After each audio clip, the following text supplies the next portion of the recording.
ঢালিউডের জনপ্রিয় চিত্রনায়িকা শবনম বুবলী সম্প্রতি তার রহস্যময় নীরবতার পেছনের কারণ প্রকাশ করেছেন। গত বছর ছেলে শেহজাদ খান বীর ও শাকিব খানের সঙ্গে যুক্তরাষ্ট্র সফরের পর থেকে তার দ্বিতীয়বার মা হওয়া নিয়ে নানা গুঞ্জন শুরু হয়।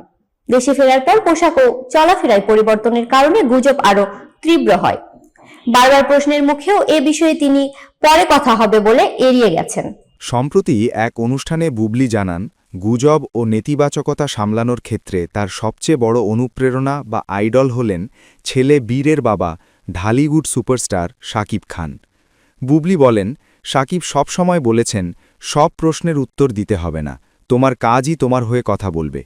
তিনি উল্লেখ করেন, মানুষের সব প্রশ্নের পেছনে সদিচ্ছা থাকে না, অনেক সময় হিংসা ও হতাশার কারণেই নেতিবাচক কথা বলা হয়।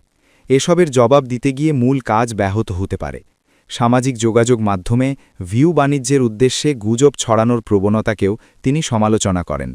বুবলী বলেন, ইতিবাচক কন্টেন্টে ভিউ আসে না, তাই ইচ্ছাকৃতভাবে মিথ্যা ও নেতিবাচকতা ছড়িয়ে ভিউ বৃদ্ধি করা হয়। এছাড়া এআই দিয়ে ভুয়া ভিডিও তৈরির বিরুদ্ধেও ব্যবস্থা নেওয়ার প্রয়োজনীয়তাকে তিনি গুরুত্ব দিয়েছেন। এর আগে অন্তঃসত্ত্বা হওয়ার গুজব নিয়ে বুবলী জানান, ব্যক্তিগত বিষয় নিয়ে আলোচনা করার জন্য সঠিক সময় ও উপলক্ষ থাকা প্রয়োজন। শাকিবের পরামর্শ মেনে এই রহস্যময় নীরবতা ভক্তদের কৌতূহল আরও বাড়িয়ে দিয়েছে।